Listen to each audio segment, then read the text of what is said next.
여러분 안녕하십니까. 뭐 이제 봄이 머지않아 이렇게 옵니다. 날씨도 굉장히 따뜻하고 바람은 좀 차지만 날씨가 많이 변해서 마음도 이제 누긋하고 온기가 이렇게 돕니다. 근데 오늘 또 토요일 날 이렇게 어렵게 나의 삶, 나의 시 이 코너를 장식해 주시기 위해서 또 이승하 선생님이 내려오셨습니다. 선생님 안녕하십니까? 예, 오랜만입니다. 예. 반갑습니다. 그래서 오늘은 우리 나의 삶, 나의 시 5번째 순서입니다. 그렇게 해서 이제 이승하 선생님 모시고 이승하 선생님의 삶과 시에 대해서 말씀을 들어보도록 하겠습니다.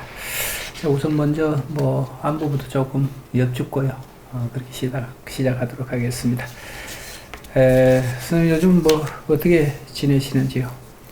예, 뭐 아직 방학 끝 무렵이어서 예.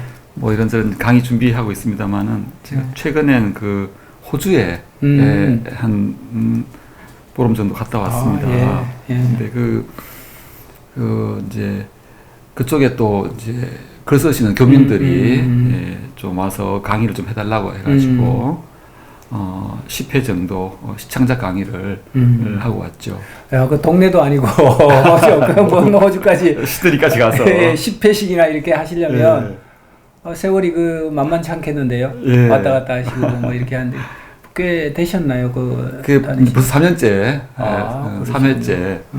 그쪽 이제 교민들 중에 정말 문학에 대한 열정이 정말 대단한 분들이 계셔가지고 이제 몇 개 동인도 이제 활동하고 있는데 그쪽에서 한번 이렇게 초청한다고. 예. 제가 이제 시를 강의하고 또 수필하고 소설은 한국대학의 박덕규 교수가 해서 이제 일종의 이제 뭐 콤비라고 해야 될까 벌써 3년째 강의하고 있는데 그쪽에서 또 이제 뭐 등단을 하거나 또 수필지 시집 내시고 하는 분들이 계셔가지고 상당히 지금 아주 막 고무되어 있다고 할까요? 그래서 열기가 대단하겠는데요.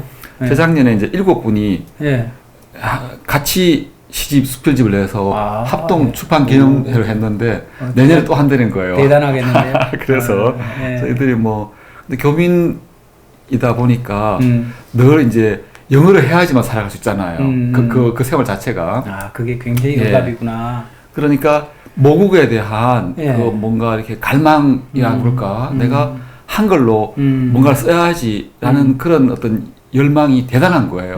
오히려 한국에서 그냥 자유롭게 그냥 우리말 쓰면서 살아가는 사람들보다도 생활은 영어를 해야지 되고 그런데 내 어떤 영혼의 그 근거는 한국이고 뭐 어릴 때 추억이라든가 이런 늘 뭐 회상하고 그리워하고 갈망하고 그걸 이제 글로 풀어내는 거예요. 그런데 이제 글이 신통치 않으니까 뭔가 좀 배움을 갖고 싶다 해서 저희들이 가서 도와드리는 셈이죠. 뭐 그분들은 뭐 이렇게 글을 쓰시면 주로 이제 고국에 대한 그리움 뭐 이런 것들을 이렇게 천착해서 글을 쓰시나요? 그것도 이제 있고 또 뭐라 그럴까 적응하는 과정의 어려움도 있을 거고요. 이민 사회. 그리고 또 이제 자녀들과의 세대 차가 더 심하죠. 거기는 아이들은 영어를 잘할 거 아니에요. 그렇군요. 그게 동화되는데 본인들은 정작 이제 뭔가 동화되고 이렇게 하기는 너무나 이제 괴리감도 생기고 언어적 장벽도 있고 뭐 이렇게 할아버지 할머니하고 이제 자녀 세대하고 손자 소녀 세대의 의식 자체가 다르니까 한 집에 삼대가 살더라도 그러니까 얼마나 쓰고 싶은 게 많겠어요. 저는 잘 살려고 가서 거기까지 가서 오늘 우리가 얘기하고자 하는 정말 감옥이겠는데요. 거기는 어떻게 잘못하면 호주라는 뭐 대륙은 뭐 땅덩어리는 굉장히 광활하게 넓어서 그런 데 대한 어떤 해방감은 있겠지만 한편으로 정서적인 면이라든가 소통에 대한 면이 있어서 맞습니다. 꽤 어려움을 겪겠는데요. 정말 귀중한 일을 하십니다. 아무래도 이제 스스로 이방인이니까 그 어떤 모국과 끄는 결국은 언어지 않습니까? 그래서 시며 이제 수필이며 소설 같은 걸로 그걸 풀어내려고 하는데 그런 분들의 작품이 이렇게 또 좋아지고 또 이 모국의 문단에 등단도 하시고 책도 내시고 하니까 저희도 상당히 보람을 느끼고. 그러시군요. 아, 좋습니다. 국내에서도 다망하신데 그 해외까지 이렇게 가셔서 국위선양도 하시고 뭐 그런 건 아닙니다만 예. 그냥 뭐 보람을 느꼈습니다. 예. 그 진짜 의미 있으신 일이네요. 근데 거기에 또 더해서 뭐 이제 차차 말씀을 또 듣겠지만 아마 그 우리 법무부와 관련된 일을 또 오래도록 하셨다고 하셨는데 그럼 뭐 어떤가요? 그 순서를 좀 바꿔서 이제 그것부터 먼저 질문을 좀 드리면 제가 한 이제 10년이 다 됐네요. 안양교도소에 처음 그 교도소장님이 상당히 좀 깨어있는 분야가 해야 될지 그간에는 이제 주로 이제 종교인들, 뭐 목사님, 신부님, 스님 같은 분들이 가서 그 교화 사업을 했었는데 이제는 뭐 인문학 쪽 또 시를 통하여 정서적인 함량 뭐 이런 그런 걸 생각하는 분이 계셔가지고 하게 되었습니다. 근데 정말 처음에는 되게 이제 저도 두려웠죠. 이른바 범죄자들 대상으로 시 창작 교육이 가능할까? 되게 막 저녁 밤 잠도 못 자고 했는데 몇 주 이렇게 또 하다 보니까 소통이 이루어지더라고요. 그분들도 이제 무작위로 이렇게 모인 분들이 아니라 이제 그 시 창작 프로그램이 이제 가동이 되는데 여기에서 이제 이런 교수 선생님이 오시니까 수업 듣고자 하는 사람이 있으면 한번 그 지원해보라 해가지고 한 20명 정도가 딱 앉아 있더라고요. 안양교도소였어요. 근데 다 머리 깎고 수어 있고 이제 죄수번호 다 가슴에 붙어 있는 그런 분들을 딱 대면하니까 얼마나 제가 겁에 질렸는지 긴장을 하셨겠는데. 좋습니다. 뭐 여러 가지 이제 에피소드가 거기에서 이제 많으실 텐데, 우선 뭐 우리가 문학이라는 게 이제 뭐 지금 말씀하신 대로 누구나가 다 이렇게 할 수 있는 그 분야이긴 하지만 그동안 우리가 조금 이제 사회적으로 격리됐거나 이런 분들에게는 가닿지 못했던 또는 그들하고는 밀접하지 않다라고만 생각했던 생소한 분야거든요. 그래서 오늘 이제 아주 원론적인 질문입니다만 다시 좀 얘기가 돌아와서 그 경험과 그 경험을 토대로 이렇게 해보시니까 선생님께서는 학교에서도 마찬가지겠지만 원론적으로 시란 무엇인가, 시란 인간에게 무엇인가라고 하는 질문을 저는 좀 드리고 싶어요. 시란 무엇이라고 생각하시나요? 정말 제일 어려운 질문입니다. 사실은 저도 뭐 몇십 년째 시를 쓰고 있지만 시에 대한 정의를 참 한두 마디로 내기 어려워요. 그런데 이제 이 언어가 매개이기 때문에 타인과의 소통을 전제로 하되 일상적인 우리의 어떤 의사소통의 언어와는 또 좀 다른 차원이죠. 사전에 들어있는 말을 갖다가 조합해서 하는데 그 뭔가 음미하고자 할 수 있는, 음미할 수 있는, 그리고 또 뭔가 뭐 추정할 수 있는, 뭐 인식의 심화를 가능케 한다고 할까, 또 의식을 확장해 가능케 한다고 할까, 그런 사전적 의미를 초월하는 어떤 영역을 갖다가 가능케 하기 때문에 아마 시인은 별로 좋아하지 않을 것 같아요. 신의 영역을 침범을 했다. 특히 또 시인은 막 상상력을 발휘해가지고 없는 일도 있었던 것처럼 막 그렇게 막 사기도 치기도 하고. 사기라고 얘기하시니까 갑자기 제가 사기꾼이 되는 것 같아. 사기를 좀 잘 쳐야 될까 그런데. 맞습니다. 요즘 독자들 아주 능민해서.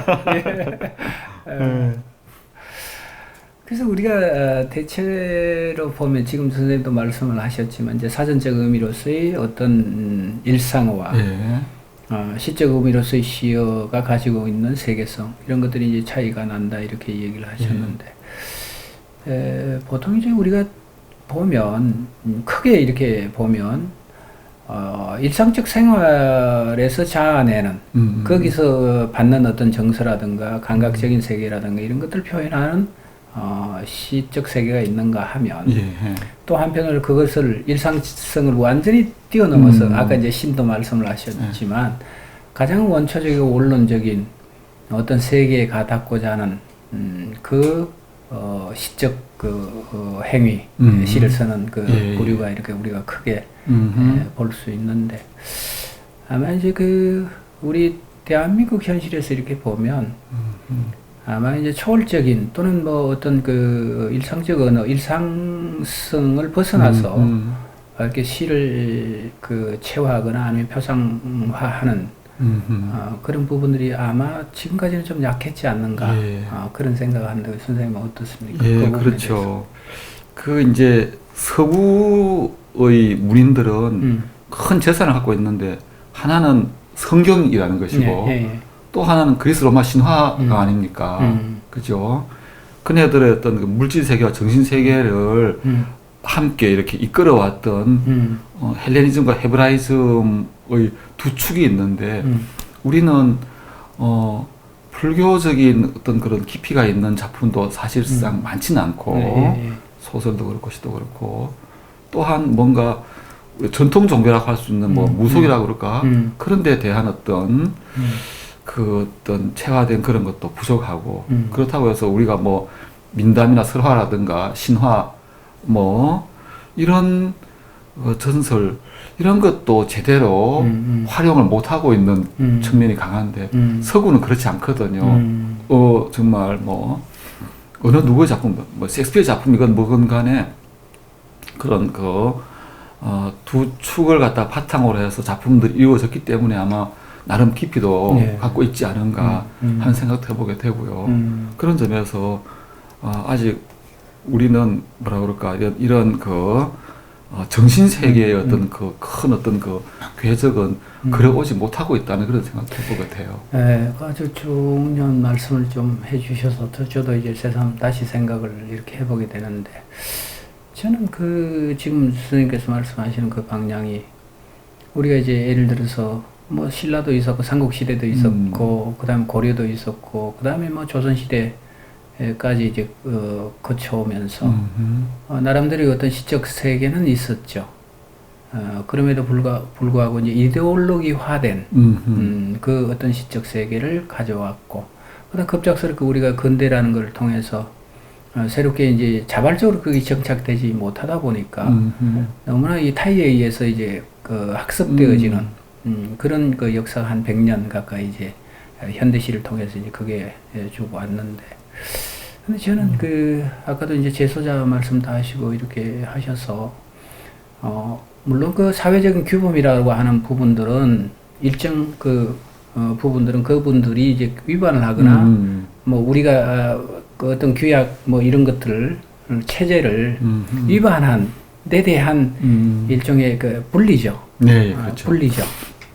그래서 이제 차후에 또 말씀을 드리겠는데 그렇지만 인간이 지향해 가고자 하는 그 공통적인 정신은 이 세계로부터 조금 벗어나고 싶은 욕망을 한결같이 다 갖고 있단 말이죠. 그렇죠. 그래서 선생님께서 이제 놀라운 경험을 이렇게 하신 걸로 제가 생각을 하는데, 우리는 늘 이제 독자들과의 만남, 뭐 누구의 만남 이렇게 해서 이제 시라고 하는 공간을 늘 이렇게 자기 주변에서 이렇게 찾고 그걸 늘 이제 자연스럽게 이렇게 접하잖아요.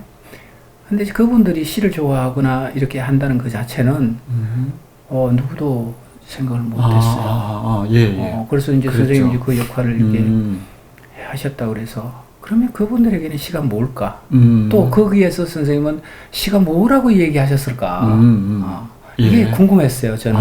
굉장히. 그래서 우리 학교에서는 그 선생님들 학교 계시지만 늘상 이제 시란 무엇이다 뭐 이렇게 얘기를 하고 이해를 하고 이렇게 하는데, 과연 선생님은 그 공간에 폐쇄된 공간에 가셔서 그분들과 대화를 하시면서 실은 무엇인가라고 하는 문제를 어떻게 얘기하셨을까 이게 궁금했던 거죠. 예. 그 이제 이 시는 서정시가 아닙니까? 그죠? 우리가 서사시도 아니고 극시도 아니니까. 가정 뭐 바탕. 서정시라는 것이 이제 그 떠정자 속에 이게 신방변이니까 마음심이 들어있는 것이고 또 우리가 시가 추구하는 어떤 큰 어떤 그 세계 그 감동이라고 한다면 이 감동도 역시 느낄 감자 속에 마음심자가 들어있는데 이 글이 이제 A4지를 나눠주고 볼펜을 주면은 그분들이 뭔가를 쓴다는 것이죠. 뭐든 좋습니다. 뭐 소재를 제가 내드리기도 해요. 어머니를 가지고 한번 써보십시다. 근데 그게 시의 모양이 아닐 수도 있는데 그냥 수필일 수도 있고 그냥 이렇게 편지 그릴 수도 있는데 때로는 뭔가 이제 윤동주 시 같은 거 소개해주면서 시라는 게 대충 이런 모양새를 지니고 있습니다. 한번 여러분들도 생각나는 대로 한번 뭐 좀 짧게 쓰시면 그게 그 시입니다. 하면은 또 나름 자신감을 가지고 써보거든요. 그런데 그 중에는 정말 그래도 뭔가 시적인 요소, 가슴을 찡하게 하는 그리고 그냥 기억하고 있는 것을 겪었던 일을 갖다 고지고대로 쓰지 않고 이렇게 뭔가 약간의 어떤 비틀기라 그럴까 변형이라 그럴까 그런 식으로 쓰면서 시라는 것이 뭔가를 깨달아가는 거예요. 그런데 제가 이제 놀라운 것은 문예지를 통독할 때 단 한 편도 어떤 경우는 참 내 마음에 드는 시가 이번 어떤 호에는 없구나. 맞습니다. 맞습니다. 참 십수명의 시인들의 시 중에서 나를 정말 찡하게 감동을 주는 시는 없구나 하면서 나도 그런 시를 쓰고 있겠지. 다른 사람보다 마찬가지일 거야. 그런데 그네들이 쓴 시도 아닌 시일 수도 있겠지만 감동을 주는 경우가 있거든요.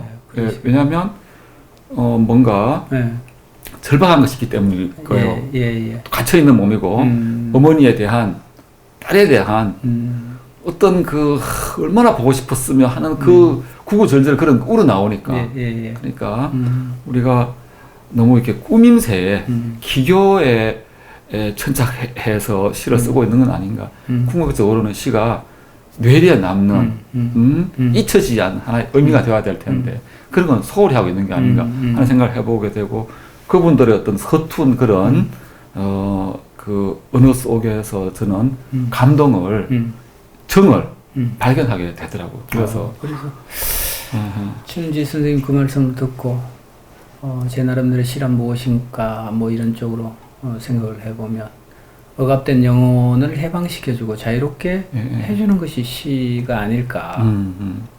그렇다면 물론 뭐 물리적인 처지에 이제 지금 이제 계시지만 저분들은 영혼까지도 영혼까지도 매여 있는 건 아니잖아요. 그러니까 이제 그런 부분에 있어서는 시가 참 좋은 역할을 할 수 있겠구나 이런 생각을 좀 했습니다. 저도 정말 몇 번이나 놀랐던 것이 이제 고등학생 다니다가 고등학교 다니다가 사고를 쳐서 이제 소년원에 가 있는 애들이 정말 사고 문치만 모여 있어 그 안에 이게 좀 주먹 세고 이런 애들 그리고 이제 얘네들의 공통된 특징이 뭐냐면은 부모님한테서건 친척들한테서건 선생님한테서건 칭찬을 들어본 적이 없는 아이들이에요. 제체로 보면 어떤 너는 참 뭐는 좀 잘한다 이런 걸 경험하지 못했던 애들이 이제 사춘기가 되고 막 반항심, 사회에 대한 학교에 대한 그렇게 사고를 쳐서 들어온 아이들한테 이제 시를 얘기를 하고 아빠에 대해 엄마에 대해 써봐 그러면 이 녀석들이 쓴 시가 참 좋아요. 저는 마음에 들더라고요. 그래서 이제 그 의왕시에 고봉 중고등학교라고 있는데 이게 사실은 소년원이에요. 겉으로 학교처럼 생겼는데 일반인은 들어갈 수 없습니다. 그 중에서 선생님 뭐 이렇게 가장 좀 우리 독자들 그 좀 한번 소개를 해줄 만한 작품이 뭐 직접 한번 있습니다만 제가 한 편 읽어볼까요? 좋습니다. 제목은 아버지고요. 어릴 적 아버지는 영웅이었다. 세상에서 제일 힘이 세 보였고 가장 착하고 무서웠다. 나는 이런 아버지가 영원할 줄 알았다. 내가 커서 보니 아버지가 가끔 한없이 작아 보인다. 소년에 왔을 때 아버지께 맞아서 눈물이 났다. 아파서 운 것이 아니라 너무 안 아파서 울었다. 이 이제 끝에 반전이 이루어지더라고요. 예. 아마 큰 사고 쳤겠죠. 몇 년 형을 사는 거니까 여기 와가지고. 근데 이 녀석 하면서 이제 이렇게 아버지한테 이제 뺨도 맞고 했겠는데 너무 안 아파서 울었다는 거예요. 이 시가 실려 있는 이 시집은 당연히 아버지한테 전달이 되었을 겁니다. 아버지한테 그 어떤 뭔가 사죄의 말보다도 이 시 한편 아버지하고 같이 공감하고 서로 감동하고 아버지와 아들의 정이 예. 확인된 것이 바로 이 시 한편인 것, 이 책에 실린 예. 놀라운 일 아닙니까? 선생님은 혹시 그런 경험이 없으십니까? 말씀을 비우셔서 아이고 제가 뭐 아버님께 아이고, 뭐 굉장히 말도 혼나거나 못해요. 뭐 이렇게 저는 고등학교를 네. 2달밖에 안 다니고 예. 가출해가지고 아이고 저런. 가출도 뭐 나중에 퇴학까지 당했으니까요. 야, 이거 비하인드 스토리가 오늘 전국적으로 다 나갑니다. 큰일 이승환의 났네. 비하인드 스토리가. 완전 그 얘기 좀 더 해볼까요? 아이고 뭐 사고문치도 보통 사고문치 아니었습니다. 아이고. 어떻게 보면 그런 것들이 전부 다 인연이 돼서 네. 결국 이제 선생님께서 참 그 안양교도소 그 재수사들 만나고 또 서로 감동하고 깊이 있게 교감하고 이런 계기가 되지 않았을까요? 아마 그럴 것 같습니다. 예, 제가 이제 예. 어찌 보면 고등학교도 못 다니고 예. 그렇게 이제 제 가출지가 서울, 뭐 부산, 대구 막 이게 떠돌이 생활을 했으니까 예. 그 과정에서 저는 이제 이제 친구들 예. 중학교 친구들 또 고등학교 같이 들어간 친구들 예. 막 수학 문제 풀고 영어 단어 외우고 할 때 야 뭐 소설책 뭐 시집 같은 거 끼고 다니고 그랬었지만은 또 제 이제 그 어머니가 저 때문에 정말 고생을 엄청나게 많이 하셨는데 뭐 이제 아버지가 이제 제대로 직장을 못 가지셔서 경찰관 하다가 일찍 이제 그 사직서 내고 나오셔가지고 제가 4학년 때 5학년 때인가 그때부터 평생 그냥 직업 예, 없이 살아가셨거든요. 예. 그래서 어머니가 이제 문방구점을 너무 많이 하셨겠네요. 30년 동안 예. 그야말로 이제 그 초등학교 앞에 문방구점에서 근근히 이제 그 가족들 이제 그 경제를 다 책임지셨는데 혼자서 그 과정에서 이 이제 그 아버지가 이제 실업자니까 친구들한테 또 뭐 술 얻어 마셨으면 또 한 턱 내고 싶고 그때마다 이제 돈을 이제 어떻게 보면 이제 막 그렇게 어머니께 이제, 예, 이제 그, 경제적인 가져가시고 하는 과정에서 이거 오늘 그 애들 뭐 책도 사야 되고 쌀도 팔아야 되고 그러면 이제 다툼이 있고 뭐 허구한 날 그렇게 두 분이 이렇게 그러길래 아유 내가 정말 이 집에 있다가는 뭐 아무것도 안 되겠다. 그래서 이제 어머니한테 이제 장문의 편지를 썼습니다. 가출의 변을 예. 써가지고는 이제 그 어머니 이렇게 화장대 위에 놓고 서울행 이제 기차를 탔는데 그 바로 편지 겉봉에 유서라고 써놨었거든요. 유서라고. 예. 그래서 어머니가 아마 눈물로 세월을 보내고 그리고 또 이제 이 집에서 훔쳐온 돈이 그렇게 장기로 있을 만한 건 아니어서 대학 다닌 형한테 이제 뭐 몇 개를 굶었는지 몰라요. 그래서 연락했더니만 아버지한테 연락을 취했나 봐요. 그래서 잡혀 내려와가지고는 또 아버지한테 막 혼나고 또 부산으로 가고 뭐 그런 식의 이제 10대 후반기를 보내서 그런 어떤 계기가 되어서 이 소년원에 있는 아이들도 재소자들 보면 야 뭔가 불우한 환경이었기에 저렇게 된 건 아닐까. 만약에 저 사람이 정말 좋은 환경에서 쭉 성장기 보내고 좋은 학교도 나오고 해서 사회인이 되었더라면 저기 있을 사람이 아닌데 라고 생각하는 사람이 참 많아요. 예. 상당히 어떻게 보면은 샤프한 사람들도 있고 지식이 많은 사람들도 있고 또 근본은 참 착하구나. 그런데 사고 쳐가지고 여기 와 있구나. 이런 사람들이 분명히 있거든요. 예. 그래서 그런 분들 보면서 내가 어떻게든 도움을 보탬이 되는 뭔가를 해야지 이런 생각이 더 절실하게 제가 가지면서 일을 하게 되었던 것이죠. 이 말씀을 이렇게 들어보니 그게 우연의 일치로 뭐 거기 가서 이렇게 그 재소자 아이들과 시를 얘기하고 이런 게 아마 그 필연적으로 이렇게 우연이 아니라 필연적으로 이렇게 하실 수밖에 없는 그런 쪽으로 이렇게 되어 계신 것 같은데 아마 이제 최근에 나온 시집 중에서 우리 선생님 시집이 감시와 처벌의 나날이라고 하는 시집이 실천문학에서 이렇게 나왔습니다. 그래서 여기는 아마 쭉 제가 이제 일독을 이렇게 해 보니 거의 이 경험 지금 말씀하시는 그 교도소와 재소자들의 면면들 그들이 가지고 있는 정서적 세계 그 다음에 그들이 이 사회로부터 소외되거나 아니면 격리되는 그 안타까움 이런 것들이 절절히 이렇게 묻어나 있는데요. 저는 이 책을 들자마자 그런 생각을 했습니다. 우리가 푸코의 감시와 처벌이라고 하는 그 책이 있거든요. 그래서 저도 이제 한때는 꽤 이 사회가 무엇이냐, 그다음 규율이 무엇이냐, 그러면 정상인과 비정상인이 무엇인가라고 하는 이런 부분들에 대해서 꽤 오래도록 생각을 해본 적이 있습니다. 근데 이제 선생님 시집을 이렇게 보는 순간 그 생각이 다시 떠올라서 오늘 이렇게 이제 모시고 전반적인 선생님 시세계 이렇게 여쭤보려고 합니다. 우선 이게 16년에 나왔던가요? 2016년에 실천문학에서 나온 이성하 선생님의 감시와 처벌의 나날이라고 하는 시집입니다.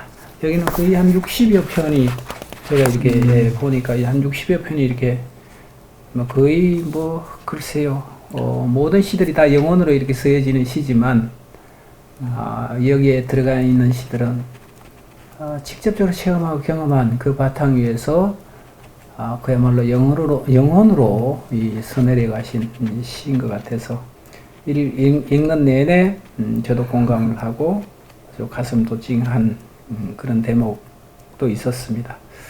자, 이 시 중에서 이제 한 서너 편을 우리가 독자들을 통해서 또 소개를 이렇게 해드릴 텐데, 이제 선생님이 우리가 이제 예당초 계획했던 이제 감금과 감시라고 하는 시입니다. 이 시를 전문성어보다는 선생님 육성으로 이렇게 좀 낭독을 해주시면 또 이렇게 자료를 만들어서 독자들과 만날 수 있도록 그렇게 한번 해보겠습니다. 수고스럽 선생님 좀 낭독 좀 해주시죠.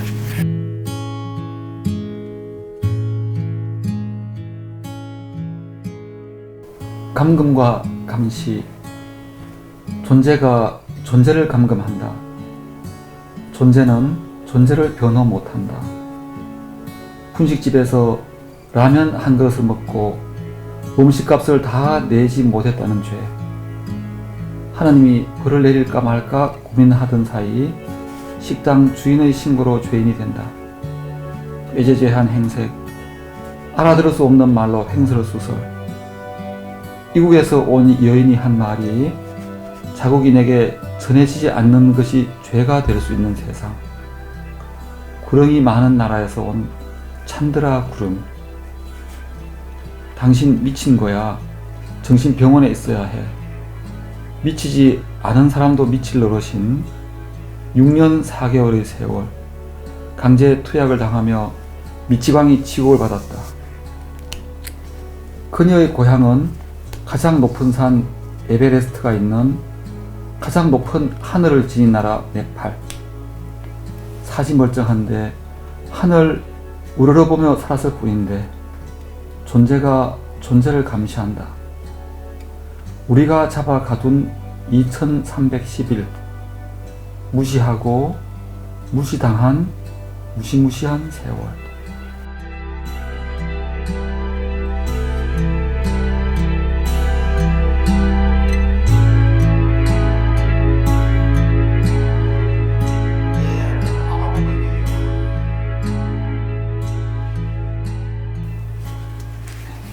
예, 좋습니다.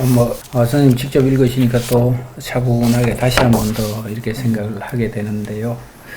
자, 요 시에 관련된 에피소드를 조금만 더 깊이 있게 좀 말씀을 좀 해주시겠어요? 보니까 여기 네팔 뭐 얘기도 나오고요. 그러면 외국인 예, 맞습니다. 그 실화죠, 실화. 그 당시에 벌써 몇 년 지난 일이긴 하지만 그 이제 뭐 무슨 취직했다고 해서 제대로 이렇게 자기 의사 표현도 못 하고 그러니까 이 뭐 정신 이상자다 해서 병원에 이제 감금이 되어 가지고 6년 4개월이라는 참 길고 긴 세월 동안 정신 질환자로 그런 뭐 처방 약까지 강제로 이렇게 투약되면서 우리가 그 외국인을 갖다가 그 여성을 그런 식으로 감금을 했죠.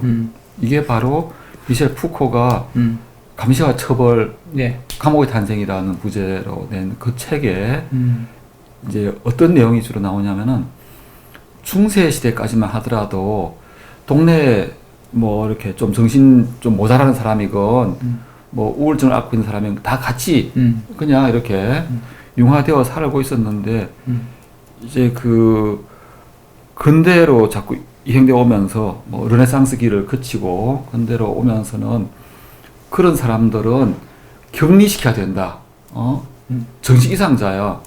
뭐 저도 그 우리 동네 그냥 친구 중에도 좀 이렇게 좀 모자라고 하는 같이 놀고 했었거든요. 근데 지금 쟤랑 같이 놀면 안 돼. 이게 지금의 시각인 거예요. 쟤는 뭔가 팔푼이니까, 너희들하고 다른 애야. 그러니까 놀면 안 돼. 그 감시와 처벌의 대상이 돼버리는 것이죠. 그래서 이제 감옥이 예전에는 죄수들만 갇혔던 그 감옥에 정신병자들을 수용하게 되어서 푸코가 야 정말 이 인간의 문명의 발달이라는 것이 많은 사람들을 갖다가 정신 이상자로 간주해서 격리시키는 것이 이게 무슨 문명화인가 나중에 어떻게 보면 이제 그 비판을 하게 되었죠. 그런데 아닌 게 아니라 지금 사실은 뭐 우리도 조금씩 다 불면증도 앓고 있고 약간 뭔가 영혼이 일그러져 있기 때문에 글도 쓰고 하지 않습니까? 그런데 이런 사람들을 갖다가 다 감시와 처벌의 대상이라고 삼는 것이 지금 이 시대의 어떤 그 관점이 아닐까. 어떤 그 오히려 예술가들일수록 더 어찌 보면 더 좀 특이한 정신세계 갖고 있을 텐데 그런 걸 이제 인정해주는 시대 사회가 아니라는 것이죠. 사실 시인들이 쓰는 글들이야말로 횡설수설하는 게 많지 않습니까? 그런데 쟤 참 이상하다. 시적인 말을 하면 쟤 좀 요즘 이상해졌어. 이런 식의 되면 곤란하지 않습니까? 오히려 더 예술가적인 뭔가를 발현하는 걸로 간주해야 될 텐데. 그래서 물론 저도 책도 봤습니다만, 야 이게 이제 언론 보도를 보고 이런 거야말로 내가 다뤄야 될 소재로구나 생각했던 거죠. 그래서 우리가 보통 이제 선생님도 중세도 얘기하시고 또 근대에 대한 말씀도 이렇게 해주셔서 이제 우리가 체벌에 대한 문제가 조금 변화가 저는 있는 것으로 그렇게 이해를 하거든요. 중세에는 지금 말씀하신 것처럼 뭐 정신이 조금 이상하거나 뭐 이렇게 하더라도 그들과 같이 더불어서 뭔가 이렇게 영위를 했다면 그들에게 가해지는 체제 위반자들에게 가해지는 징벌의 형식은 육체적인 고통이었습니다. 육체적인 고통이었습니다. 뭐 태형을 한다든가 이렇게 해서 공개 뭐 예를 들어서 공개적으로 공개된 장소에서 그것을 만인이 보고 반면교사를 삼기 위해서 그것은 이제 권력 유지의 한 방편으로 그렇게 해왔죠. 근데 현대에 와서는 제가 알기로는 이제 그것이 바뀌었지 않은가.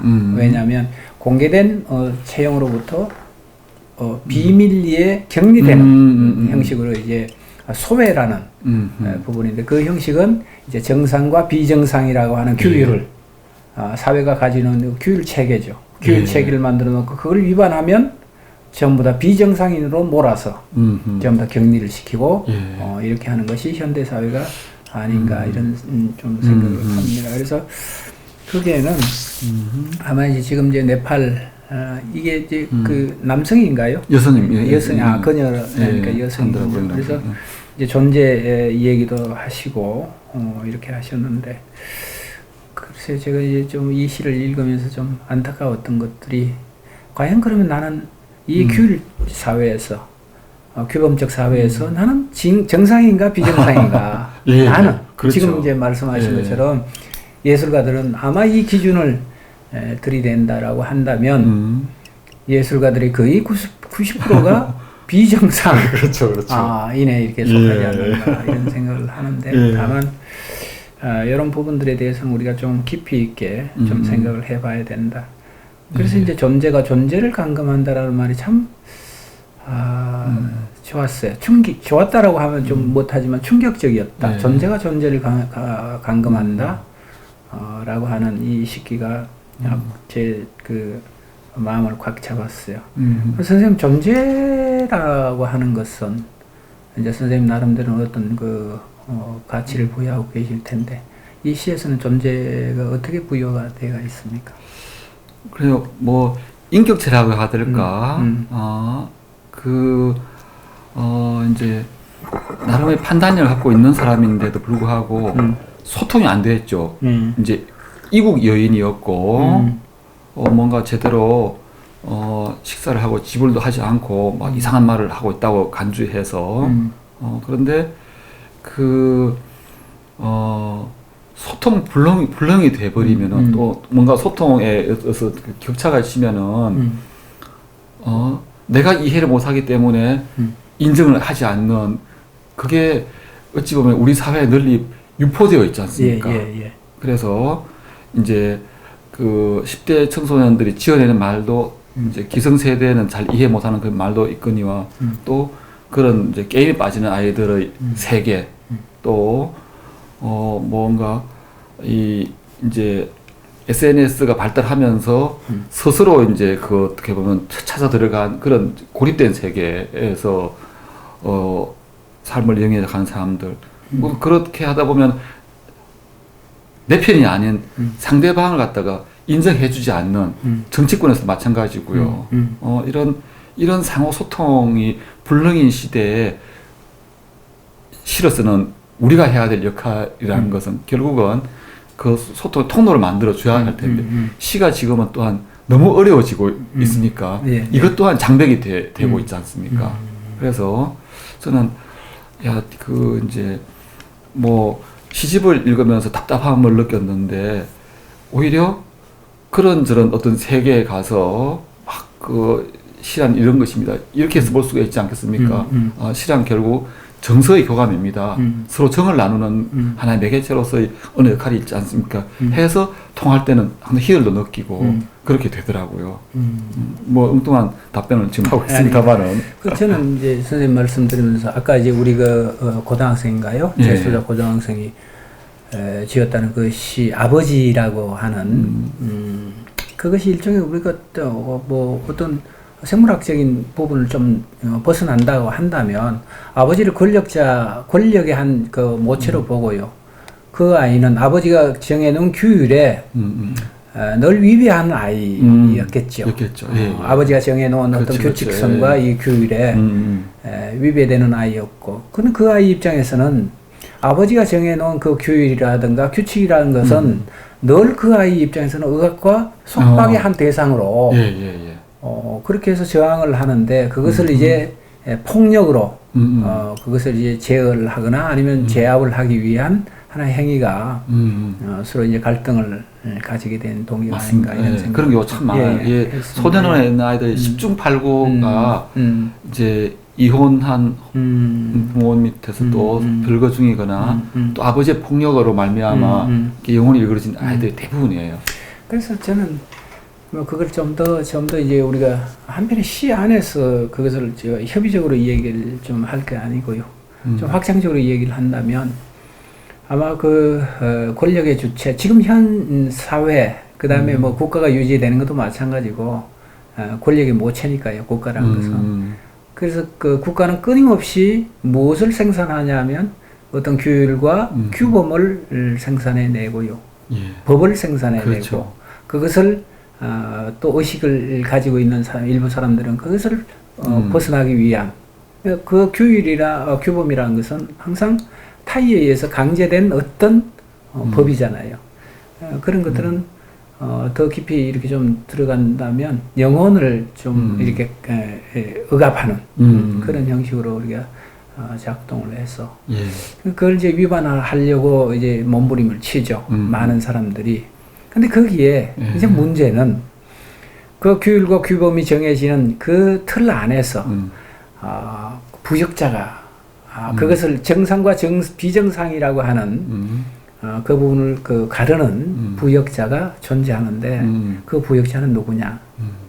그 규범을 위반하는 사람들이 아니라 지식인들이 그 정상과 비정상이라고 하는 부분들을 권력에 잇대어서 그것을 가르고 또 소외시키고 격리시키는 역할을 하는 것이 아닌가.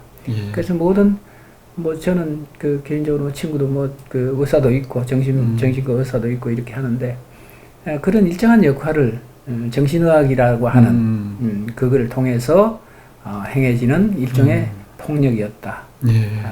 지금도 여전히 그렇게 행해지고 있지 않을까라고 이제 생각을 하고요.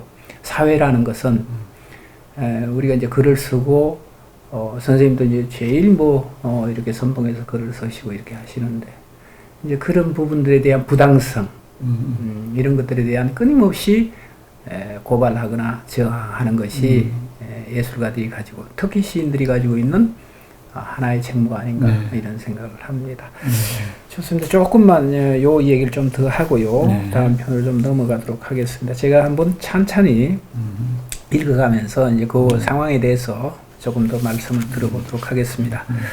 자, 존재가 존재를 감금한다. 존재는 존재를 변호하지 못한다. 분식집에서 라면 한 그릇을 먹고 음식값을 다 내지 못했다는 죄. 자, 세상에는 선생님 분식집에서 라면 한 그릇 잡수고 음식값을 못 내는 경우이 없으신가요? 커피 마시고 없어 그러면 그냥 어떻게 해요? 그냥 나와야죠.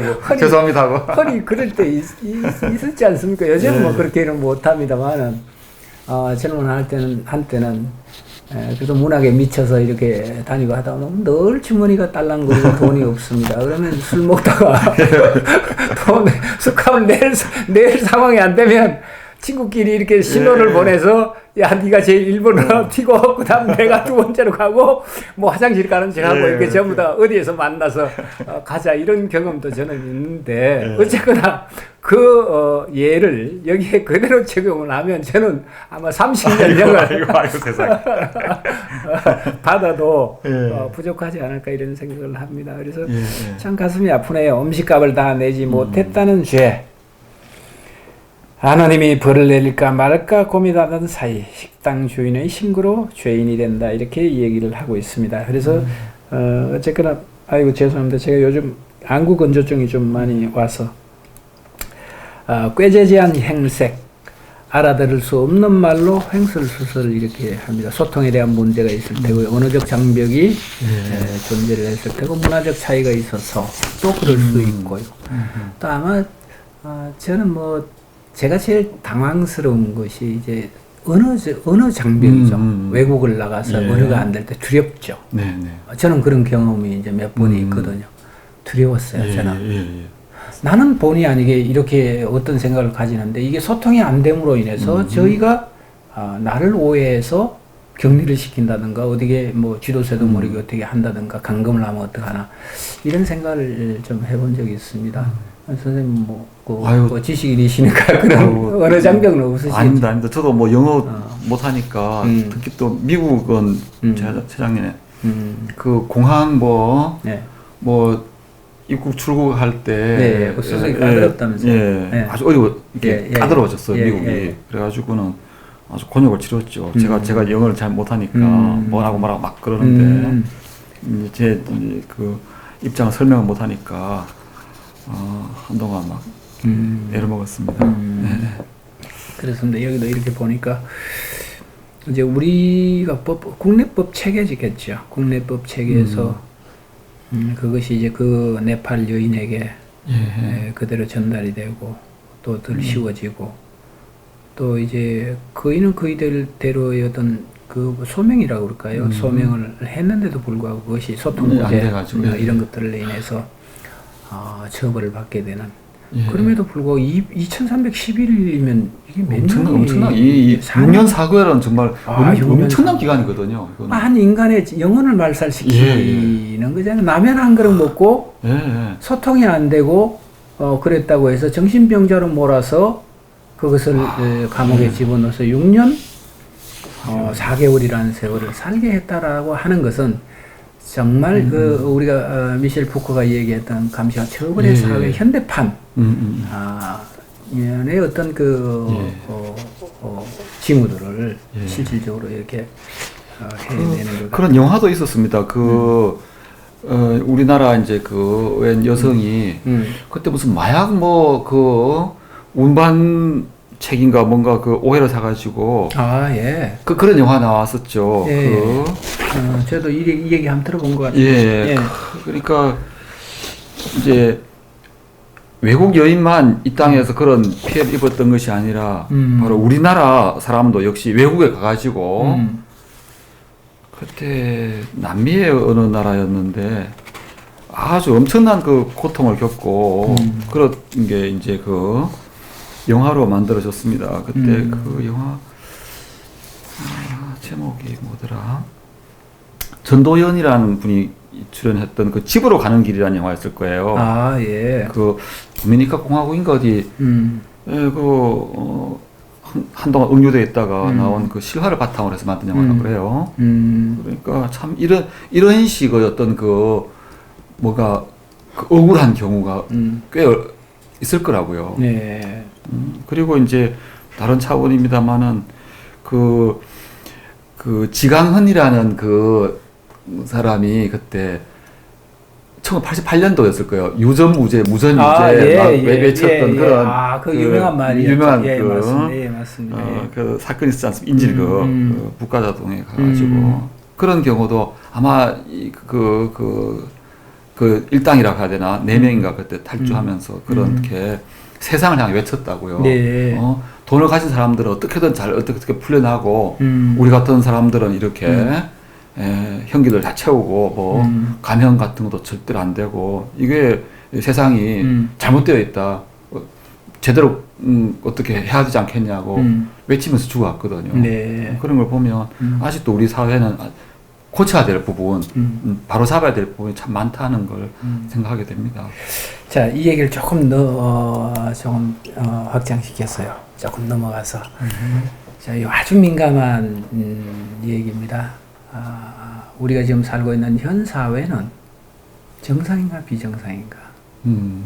현 사회는 감시와 처벌에 이 무시무시한 현상은 없는가? 교수님 입장에서는 정말 어떻게 진단하십니까? 조지 오웰이 1984년이라는 책을 소설을 썼지 않습니까? 근데 지금 이제 그 연도보다 몇십 년이 지난 지금은 더 감시와 처벌 받고 있죠. 사실은 CCTV 하루에 수십 번 찍힌다 그러고요. 그리고 우리의 일거수일투족이 스마트폰을 들고 있으면 누군가가 다 감시할 수 있는 체제가 되어 있잖아요. 그러니까 뭔가 억압된 일거수일투족을 누가 누구를 읽어낼 수 있는 시대가 되었으니까 참 그래서 이게 이 사회가 과연 우리가 꿈꿨던 사회일까 이런 문명화된 사회가 더 미세먼지는 더 나날이 심해지고 있고 네. 그래서 저는 우리가 미셸 푸크가 이제 전형으로 삼고 있는 제레미 벤담의 파놉티콘이라고 하는 과목이죠. 사실 저는 지금 선생님 말씀하신 것처럼 예를 들어서 제가 혹시라도 현 사회 체제에 위반되거나 그 규율을 범하고 싶은 그런 생각을 갖고 있다고 하더라도 제 스마트폰이라든가 그다음에 뭐 컴퓨터 뭐 뒤지면 다 나오잖아요. 뭐 CCTV 뭐 메일 보내고 하게.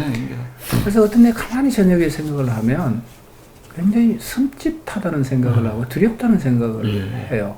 그 두려움의 실체가 뭔가 도대체가 감시사회거든요.